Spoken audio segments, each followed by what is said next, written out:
تخيل كده لو قلت لك ان انت تقدر تبيع المنتج بتاعك دوت من غير ولا تسوق له ولا تشحنه ولا تحصل فلوسك ولا اي حاجه.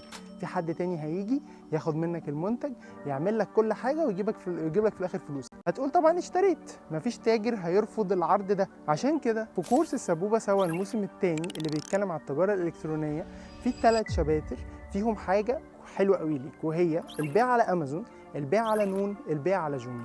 ليه ال3 دول حلوين قوي بالنسبه لك؟ لان ال3 دول هم اكبر 3 مواقع بتبيع اونلاين في مصر. بتحط البضاعه عندهم، هم اللي بيسوقوا لك وهم اللي بيشحنوا له وهم اللي بيستلموا الفلوس وهم كمان اللي بيهندلوا حاجه زي المرتجعات مثلا. الفكره بقى في ايه؟ ان عندنا في كورس السبوبه سوا الموسم الثاني اللي بيتكلم على الاي كوميرس، بنتكلم فيها عن تجربتنا انا ومقدمين الكورس اللي هم حيتان في حته الاي كوميرس على الموضوع دوت، وعلى كل التفاصيل، بدايه من العموله بتبقى قد ايه لغايه ازاي تبدا اصلا على الموقع ترفع المنتج بتاعك وتضمن اكبر عدد ممكن او اكبر نسبه ممكنه من المبيعات، وكل التفاصيل اللي ليها علاقه بالحكايه دي. ابعت لي دلوقتي رساله اعرف اكتر عن الموضوع، اعرف اكتر الكورس ممكن يفيدك ازاي وممكن ازاي يوسع ويكبر تجارتك جدا.